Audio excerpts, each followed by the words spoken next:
introspectivo, corajoso, irônico. Monteiro Lobato se revela até os dias de hoje uma figura surpreendente. As suas opiniões corajosas, seu inconformismo, a sua vontade de transformar o mundo sempre surpreende o leitor. Até hoje sou surpreendida na leitura das obras de Lobato. E costumo, sempre que leio Lobato, mesmo relendo seus livros, sempre ter um papel e um lápis na mão, porque a gente encontra, cada leitura a gente encontra alguma coisa diferente, alguma coisa surpreendente, porque ele era assim, existia dentro da literatura dele, ele colocava frases que revelavam muito bem como era o homem Monteiro Lobato. Então existe um livro chamado Barca de Gleire, é uma correspondência de Lobato com um amigo dele chamado Godofredo Rangel, que foi uma correspondência por mais de 40 anos. E o curioso é que através dessas cartas que estão nesse livro A Barca de Gleire, a gente conhece uma outra face de Lobato. Lobato tem muitas faces, né? Do literato, do nacionalista, o escritor de literatura infanto-juvenil, e do homem que sempre lutando pelas causas sociais. Então, na Barca de Gleire, a gente tem uma revelação desse homem por trás disso tudo, né? O Lobato humano, o Lobato amigo de Godofredo Rangel. Então existe uma frase que ele escreveu para o Godofredo logo no começo da correspondência dele, que eu acho que ilustra bem isso que eu estou falando, do ser humano que foi Monteiro Lobato. Ele escreve uma frase interessantíssima, eu vou ler para vocês. Somos vítimas de um destino, Rangel. Nascemos para perseguir a borboleta de asas de fogo. Se não a pegarmos, seremos infelizes. E se a pegarmos, lá se nos queimam as mãos. Então eu acho que isso, o Lobato foi perseguindo essa borboleta de asas de fogo por toda a sua vida, porque ele sempre se queimava, né? Se queimava no sentido de que sempre ele estava atrás, né? Atrás do seu ideal, e às vezes o ideal de Lobato não era o ideal da classe dominante, ou não era o ideal das pessoas, e sempre Lobato acabava se envolvendo em algum entrevero, vamos dizer assim, com personalidades.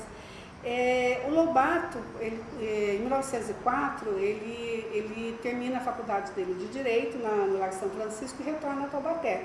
Quando ele retorna a Taubaté, ele é nomeado promotor público. Naquele tempo, os avós, os pais estimulavam os filhos, ainda mais um filho, né, ilustre, vamos dizer assim, dos barões de café da época, o Visconde de Tremembé, que era um homem muito, muito poderoso aqui na região, a estudarem Direito.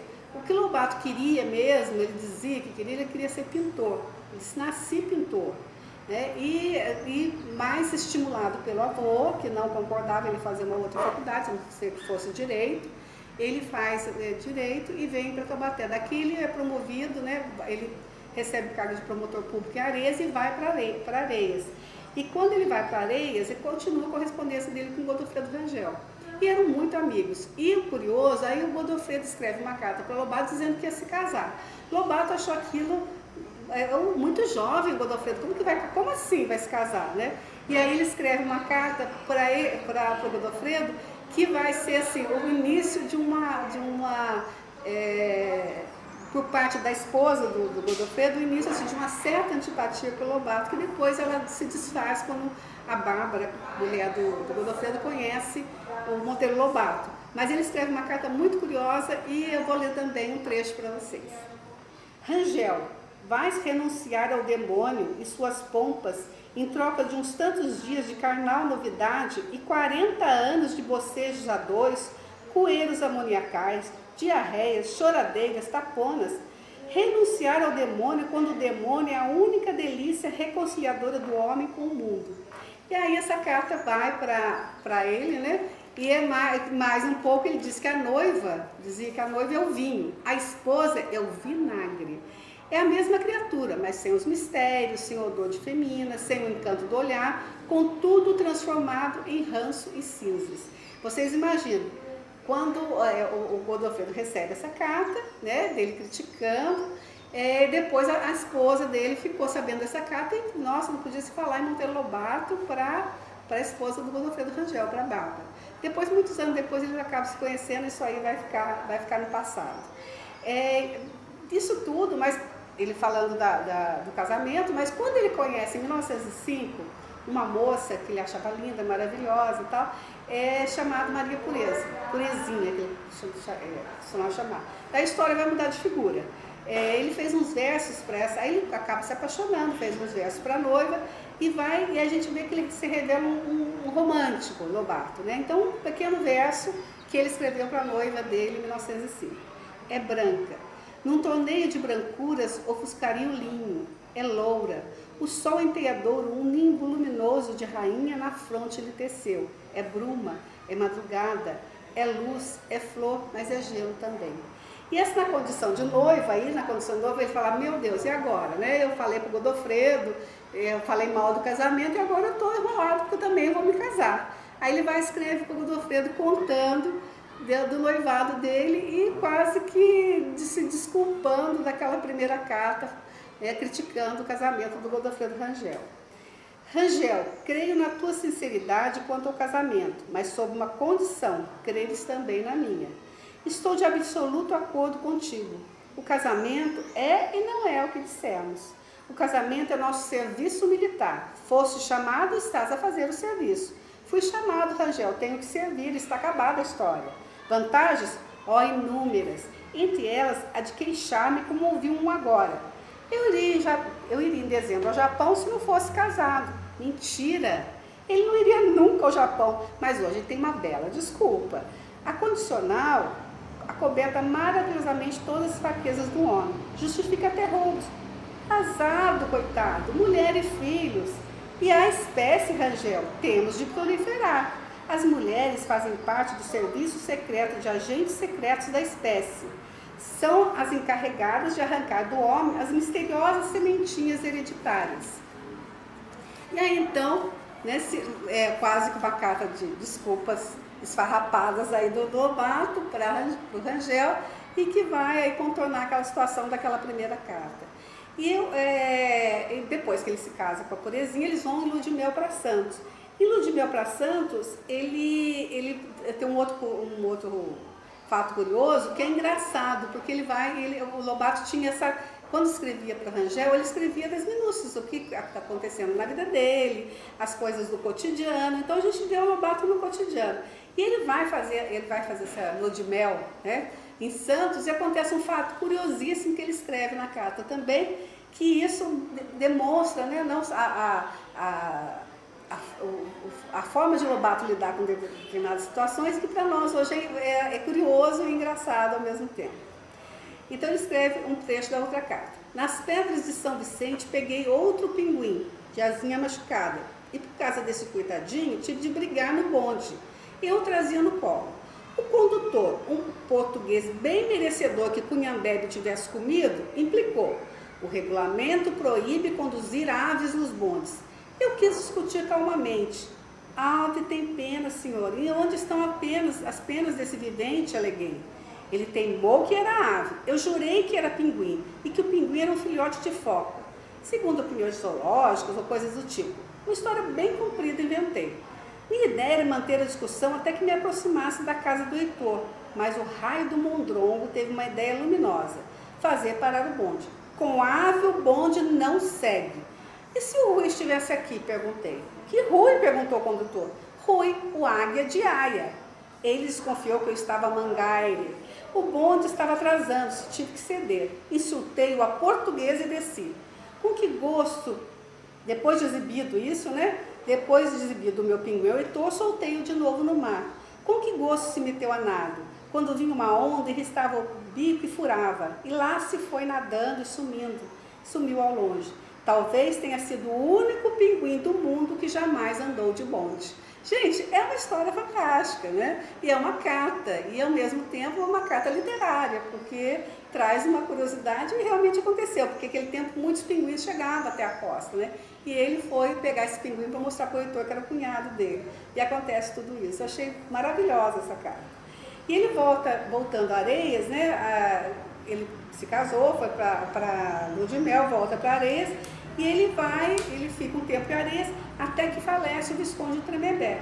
Falecendo o Visconde de Tremembé, o avô dele, ele vai herdar uma fazenda aqui na região, na época era a fazenda Buquira, ia na região do Buquira, e ele vai para lá e fica nessa fazenda e começa, aí Lobato começa a ter contato com o homem do campo, contato com a nossa, vamos dizer assim, a nossa forma de produzir, né, os fazendeiros, a forma de lidar com as suas culturas. E Lobato, que não, até então, né, estudou em São Paulo, tudo não tinha tanta essa vivência, ainda mais uma vivência na zona rural. E ele vai, então, quando ele está no Buquira, ele começa a perceber, a primeira coisa que ele percebe é a danosa prática dessas pessoas de colocarem fogo na mata para fazer uma nova cultura. E aí ele escreve, disso ele vai escrever um artigo, nesse artigo é para o Jornal do Estado de São Paulo, chamado A Velha Praga. Nesse artigo ele começa a, assim, começa a estimular as pessoas, né, os proprietários de fazenda, a mudar essa prática, dizendo que essa prática era danosa ao solo. Vocês vejam bem, nesse período, né, 1900 e pouco, 1920, o Lobato já tinha essa consciência ambiental, não só ambiental, mas com essa consciência de que não era apropriado esse tipo de queimada, uma que pelos animais, né, pela própria terra e pelos animais que tinham e acabavam morrendo queimados ou tinham que fugir para outros locais. E no mês seguinte, ele faz isso no mês, a Velha Praga, e no outro mês ele escreve Urupês, que é outro livro também. Nesse livro é o que nasce o grande, vamos dizer assim, uma grande personalidade da obra de Lobato, que é o Jeca Tatu. O Jeca Tatu nasce no livro Urupês, porque ele começa a observar o homem do campo. E ele, a princípio, quando ele observa o homem do campo, ele acha o homem do campo muito indolente, muito preguiçoso. Ele tinha dificuldades de lidar com os seus, vamos dizer assim, agregados e pessoas da fazenda, porque eles não tinham a consciência que o Lobato tinha das coisas serem imediatas, serem mais produtivas. Então ele vai e coloca a figura do Jeca Tatu, que vai gerar uma grande polêmica, né? A obra de Monteiro Lobato. Muita gente criticou como que o Lobato pode falar, né, do nosso homem do campo, e aí vários debates acalorados a respeito disso. Mas Lobato, ele numa frase, ele resume isso, porque as pessoas, os intelectuais, porque o homem do campo tinha vamos dizer, essa figura que era idealizada, né, do homem do campo, do índio, tudo que eram figuras que não, na verdade não existiam, mas os literatos colocavam como figuras maravilhosas, figuras que traziam a brasilidade, a nacionalidade. E aí Lobato, em uma frase, resume isso. Ele diz que a nossa literatura é fabricada nas cidades por sujeitos que não penetram nos campos por medo de carrapatos. Então ele dizia, como que essas pessoas podem falar de uma cultura nacional, brasileira, se elas nunca foram, né, para o interior? Porque o Brasil, ele dizia, o Brasil está no interior, está na nossa roça, nas nossas caatingas, seja lá o que for, mas está não toda no litoral, né? Então a literatura até então era uma literatura muito voltada, né, para a idealização, esse homem do campo, esse índio, o que fosse, eram figuras idealizadas. E apesar dessas polêmicas todas sobre o Jeca e tudo mais,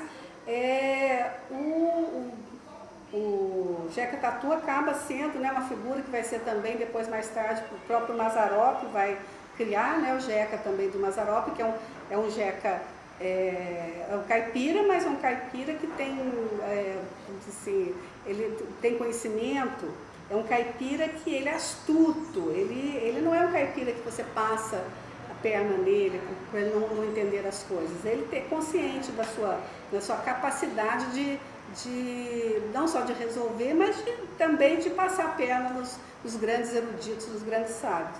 E aí disso ele vai, depois ele vai se redimir com esse Jeca Tatu. Quando ele começa a entrar mesmo nessa cultura e perceber, ele vai ver que o Jeca está doente.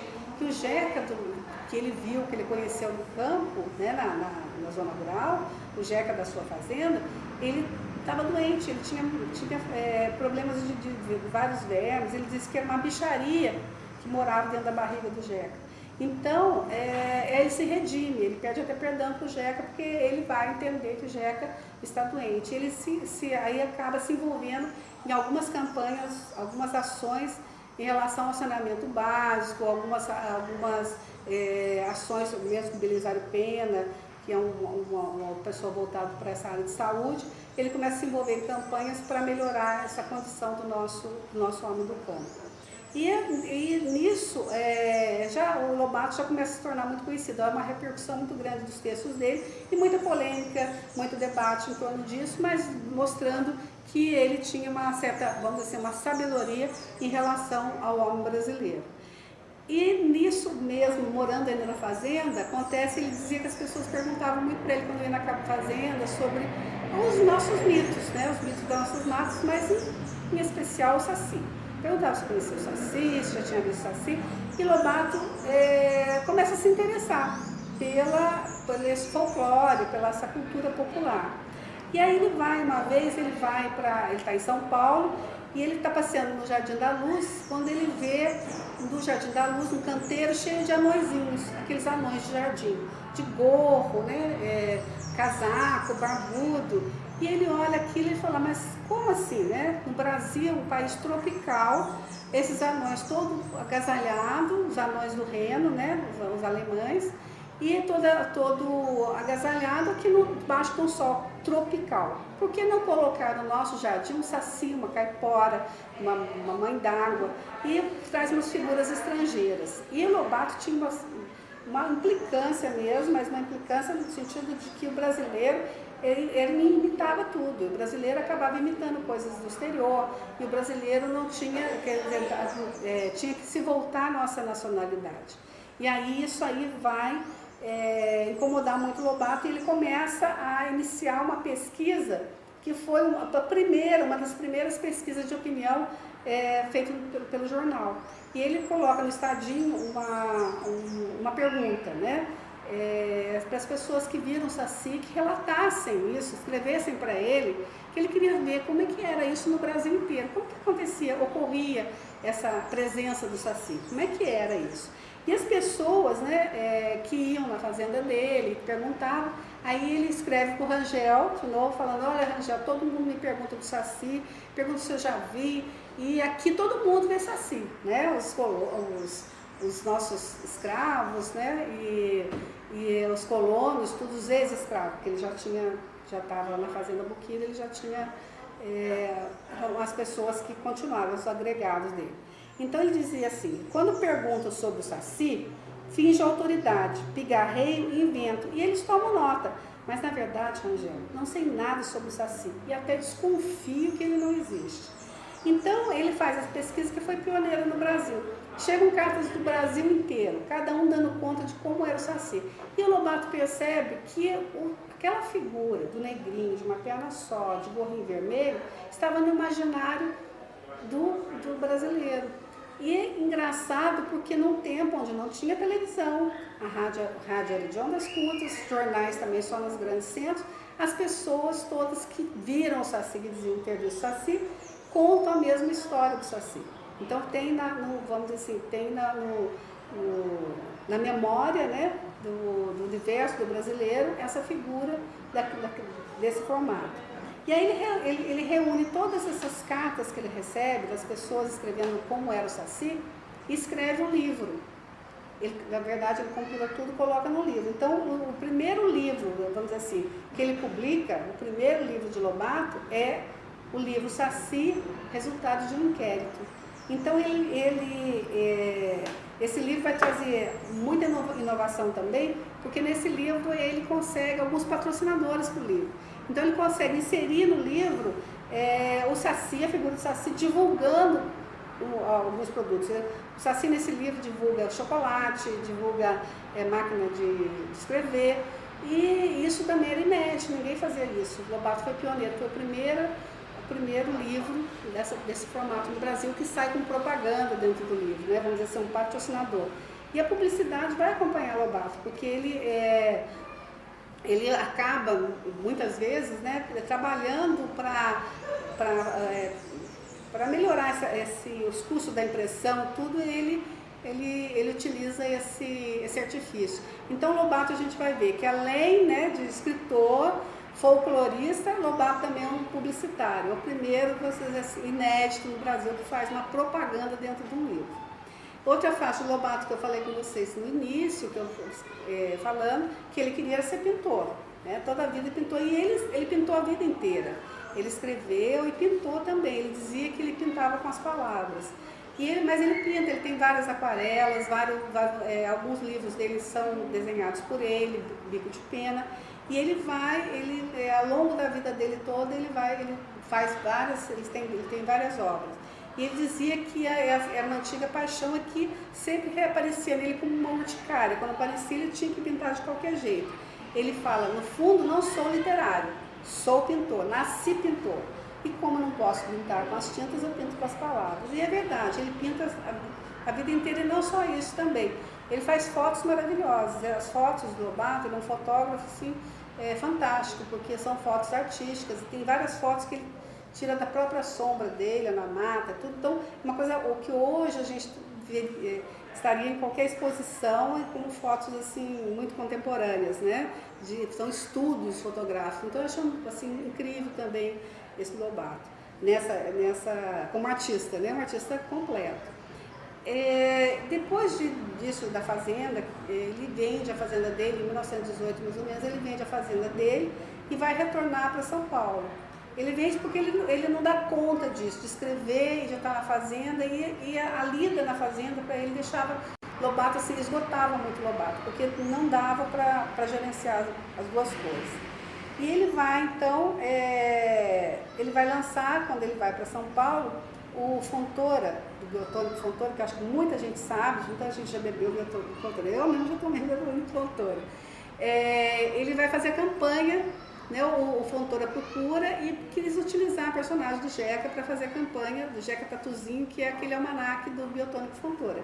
E ele vai fazer aquele folhetim, é um folhetim para conscientizar o povo, né, o combate aos vermes e tudo mais. E é muito bonitinho, porque tem até depois, quando eles tomam o Biotônico Fontoura, até as galinhas usam botinha, os porquinhos e tudo, para ver que, né, tinha que se cuidar para não ter nenhum verme. E aí eu tenho a neta do Monteiro Lobato, a Dona Joyce, e a Dona Joyce num livro chama Juca e Joyce. E nesse livro, Dona Joyce conta uma coisa interessante do Biotônico Fontoura, que foi uma peça publicitária que assim, o Brasil inteiro conheceu, mas ele conta uma coisa do Lobato que é muito legal. Ela fala, essa é a fala da Dona Joyce. Meu avô oferecia Biotônico Fontoura para as visitas como se fosse aperitivo, e ninguém desconfiava. Licor maravilhoso, não tem nada igual, não tem nada melhor que isso, as pessoas diziam. O Fontoura mandava caixas e caixas para o meu avô, e como tinha que consumir, todo mundo tomava. Juca pedia para a Purezinha pôr o remédio numa garrafa de cristal linda, toda facetada. Meu avô bebia como se fosse vinho para acompanhar as refeições. Então o povo que ia na casa de Lobato bebia um licor dos deuses, e na verdade estava bebendo Biotônico Fontoura, porque ele tinha estoque de Biotônico Fontoura. Eu achei isso curiosíssimo. E aí, colocando dessa forma, né, do Lobato, a vivência do Lobato, ele começa a empreender mais. Então, o Lobato empreendedor, ele implanta no Brasil uma editora, porque até então as editoras dos nossos livros iam para o exterior. Então, para a França ou para Portugal, e os livros iam para ser impressos e depois voltavam. Então, demorava muito e era muito caro. E aí Lobato vai e funda uma editora. Nessa editora, a editora Monteiro Lobato, e nessa editora ele começa a publicar livros não só dele, mas os livros de amigos, de pessoas e de escritores brasileiros, o que vai facilitar muito. E ele também, vai criar uma cadeia de de vendedores, e vai espalhar pelo país, vai espalhar para o Brasil. E nunca ninguém tinha feito isso, porque o Brasil tinha poucas bibliotecas, locais, né, para vender livros, né, livrarias. E eram poucos os livreiros, só nas grandes capitais. Então no interior não existia isso, né? E o livro, além de ser caro, ainda eram poucos os lugares onde tinha venda de livro. E ele vai como uma cadeia de pessoas, né, de pessoas para ir pelo Brasil todo vendendo livro, oferecendo livro.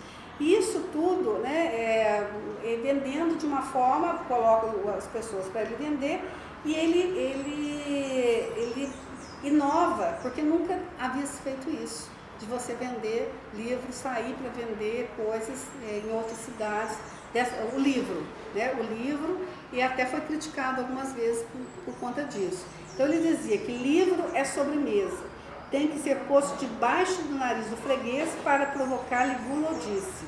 Dizia, deve enfiar os livros nas mãos do possível comprador meio à força, como fazem os cambistas sabidos com os bilhetes de loteria. Então lá sai aquele mundaréu de gente, né, e estimulando as pessoas a comprar livro, e Lobato vai inovar em uma outra coisa. A gente fala do publicista Monteiro Lobato. A inovação dele nas capas. Porque até então todas as capas, até tem obras, até o Lobato mesmo com essa capa, era aquela capa dura, toda bonita, às vezes escrita em dourado, mas não tinha ilustração na capa. Os livros não eram ilustrados, a capa não tinha ilustração.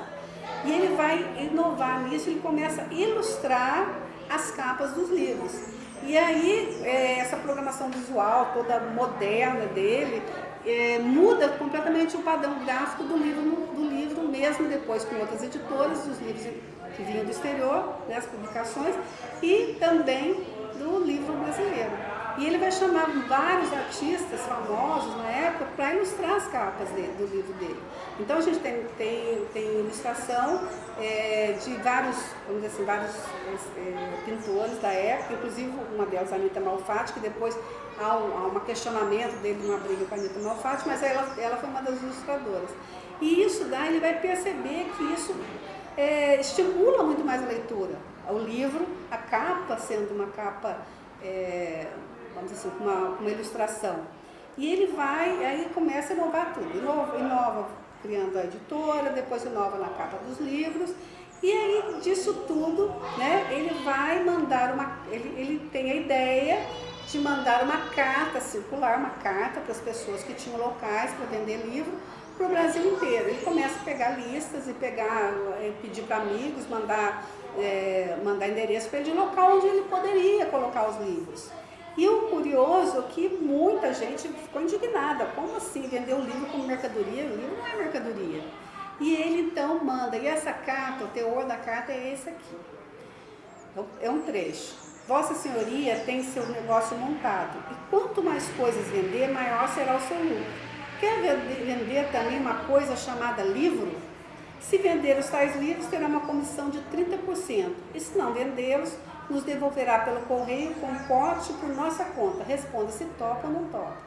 Então a gente pode até falar que ele é o precursor da mala direta, aquilo que a gente manda, né? Então foi o primeiro que manda carta assim, e muita gente topou, e o livro começa a ser disseminado por todo o Brasil. E ele vai, vamos dizer assim, a companhia do Monteiro Lobato vai ser o maior parque gráfico da América Latina na década de 20. Aí vamos falar um pouco agora do sítio do Capão Amarelo, né? Como é que começa essa saga, essa invenção.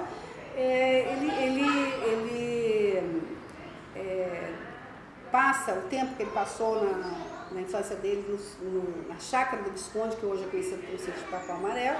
Ele começa a trabalhar as personagens infantis.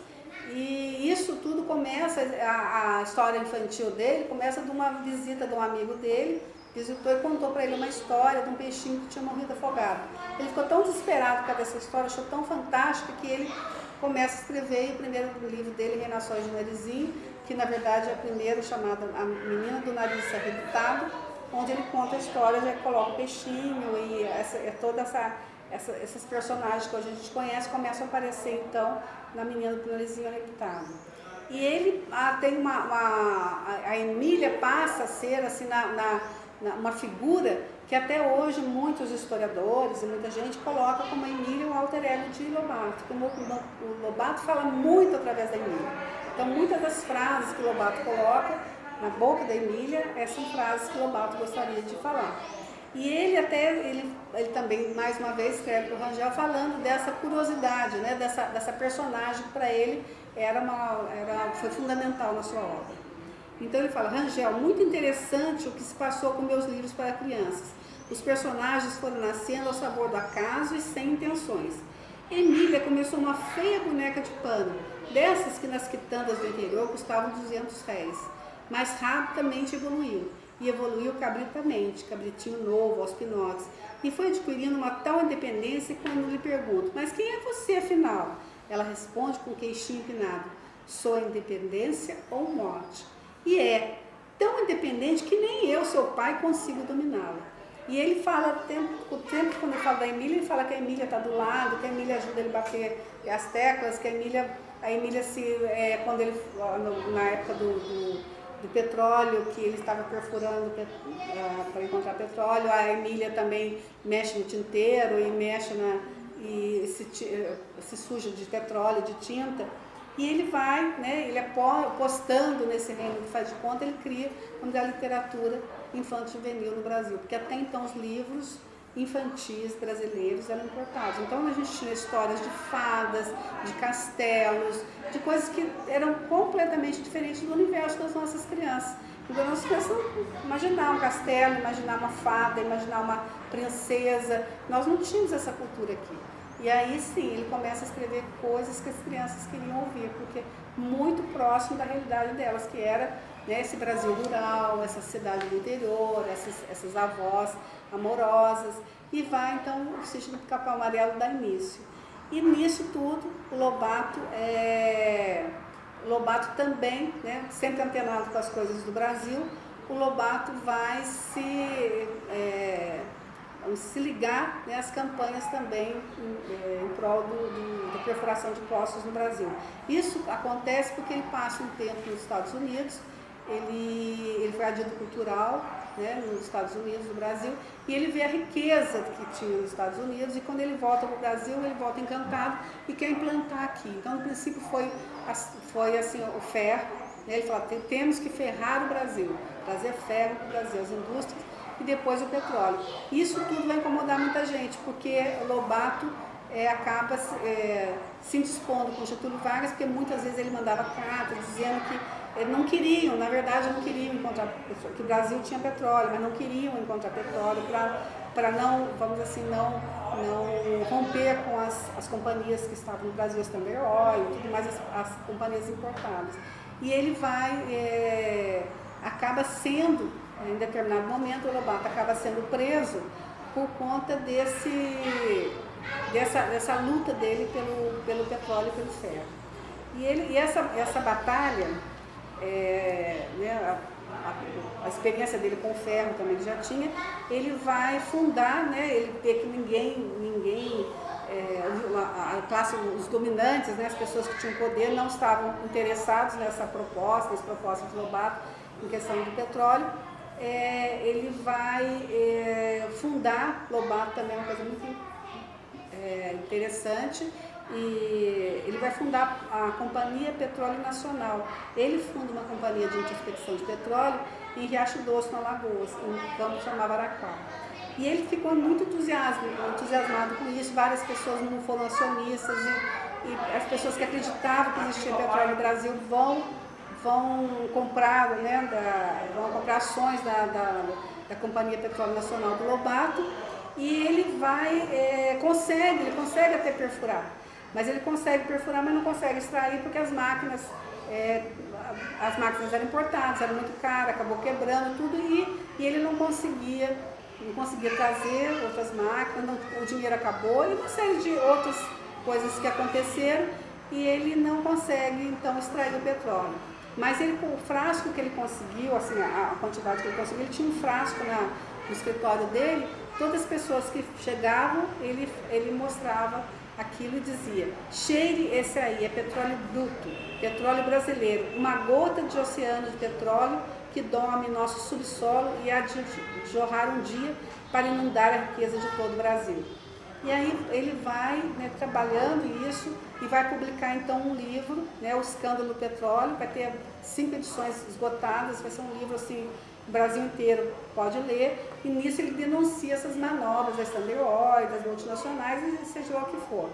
E ele, nisso, ele coloca também uma outra forma, né, no Brasil, ele fala para o amigo dele, Godofredo: fique sabendo que o petróleo não é encontrado no Brasil por uma razão muito simples, porque não convém a essas companhias. E essa mesma carta ele escreve para o Getúlio Vargas. O Getúlio não fica muito satisfeito com essas coisas, porque chama Lobato lá para conversar, mas eles acabam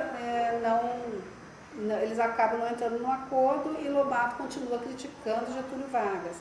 E nisso, né, com essas críticas, ele acaba preso, né? E aí, vamos prender Lobato, em plena madrugada prende, e ele vai assumir todas as responsabilidades das cartas que ele enviou para o Getúlio e tudo mais, e a detenção dele. E da prisão ele escreve para a mulher dele, para Purezinha. Purezinha, só contarei o que é a vida em prisão. É a gente sozinho com o pensamento, e nunca o pensamento trabalha tanto, mas de tanto trabalhar acaba girando em círculo. Meu dever era cuidar da tua felicidade, Purezinha, e no entanto passei a vida a te contrariar e a fazer asneiras que tanto nos estragaram a vida.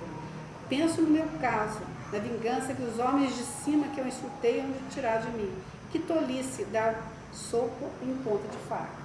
E aí, quando ele sai da prisão, né, ele acaba indo depois para a Argentina, faz uma temporada na Argentina, e Lobato também tem no Brasil, né, ele vai ser depois indultado, mas no Brasil ele também tem uma grande decepção, porque a igreja também, ele vai enfrentar a fúria da igreja também. A igreja vai proibir, vamos dizer assim, vai censurar alguns livros de Lobato. Ele vai enfrentar uma fúria muito grande dos críticos. E aí um dos livros dele, História do Mundo para as Crianças, foi editado em 1933, foi considerado uma obra que atentava vigente ódio moral e uma série de coisas. E até em Belo Horizonte, uma paróquia faz uma notificação aos fiéis: cuidado, tornamos a avisar que o livro História do Mundo para Crianças do Sr. Monteiro Lobato é péssimo e não pode ser lido por ninguém. E aí ele tem também os livros queimados em várias capitais, incompreendido, né, da forma que ele escrevia. Mas por que essa incompreensão? Lobato, se vocês observarem bem, o Sítio do Capão Amarelo, Dona Benta, viúva. Dona Benta, avó, né, do Narizinho, avó de Pedrinho. A Narizinho não se sabe quem foi pai e mãe dela, porque ela mora com a avó. Pedrinho mora no Rio de Janeiro, os pais moram no Rio de Janeiro, passa o sítio. A Emília, né, a boneca que foi feita pela tia Anastácia. Tia Anastácia, né, que, vamos dizer assim, detém toda a sabedoria popular. E o Visconde de Sabugosa, que é uma inspiração no avô dele, Visconde de Tremembé, que tem a erudição, que tem um comportamento mais, vamos dizer assim, mais cientista, né, mais científico. Então ele coloca ali a tia Anastácia com toda a sabedoria popular, o Visconde com sabedoria científica, e se você vê a saga do Sítio do Capão Amarelo, é muito feminista, porque são as mulheres que são detentoras das grandes causas. Porque Dona Benta ajuda na época do Poço, né, porque tem o Poço do Visconde, que foi todo o Sítio do Capão Amarelo se envolveu no Poço do Visconde, porque o Poço do Visconde é uma literatura infanto-juvenil, mas que Lobato desabafa ali a sua vontade de dar petróleo para o Brasil, né, e acaba perfurando um poço no Sítio do Capão Amarelo que jorra petróleo. Então a gente vê que ele era muito feminista, porque as mulheres são muito fortes na obra de Lobato. Narizinho é muito forte, tia Anastácia, né, Dona Benta. Então a gente vê Pedrinho mesmo sendo uma criança que tem, né, uma criança muito saudável da época, mas a gente vê que o Pedrinho ainda recua em algumas coisas. E as meninas não, as mulheres são sempre as mais poderosas. Então a gente vê que o Lobato também tem essa afirmação em relação às mulheres de uma época onde as mulheres não tinham voz. Ele dá voz às mulheres através do Sítio do Capão Amarelo. E aí a gente vai ver que uma outra frase que ele dizia, né, que o Brasil se faz com homens e livros, realmente ele percebe, né, também ele percebe que através das crianças, né, Lobato percebe que a gente não é naquele momento que ele ia conseguir modificar o mundo, mas através das crianças ele acha que ainda tinha salvação, que o mundo ainda tinha salvação. E ele se correspondia com as crianças, visitava escolas, participou de muitas criação de biblioteca, né? E aí eu vou encerrar, né, colocando uma forma como Lobato compartilha os sonhos com o Godofredo Rangel, e ele escreve no final da vida dele para o Godofredo. E achei muito bonito, porque mostra muito bem, né, toda essa trajetória do Lobato. Nós nos procurávamos, Rangel, e de tanto nos procurarmos que nos achamos. Nós nos construímos lentamente, não nascemos feitos. E a nossa longa troca de cartas foi uma coisa linda. As duas chamas trocaram fumaças e nenhum de nós previa o que estava na frente. Adeus, Rangel. Nossa viagem a dois está chegando ao fim. Continuaremos no além? Tenho planos de que logo que ela chegar, de contratar o Chico Xavier para psicógrafo particular, só meu. E a primeira comunicação vai ser dirigida justamente a você. Quero remover todas as suas dúvidas. Do Lobato. Então, Lobato, eu digo que Lobato, seguindo a borboleta de asas de fogo, ele acaba deixando um legado para toda a eternidade. Então, acho que a história do Lobato não termina aqui. Né? A história de Lobato, se vocês forem ler qualquer livro de Lobato, a história continua. Porque ele dá essa possibilidade para o leitor de ter várias leituras e de ter várias interpretações. Então, é o meu ídolo, Monteiro Lobato.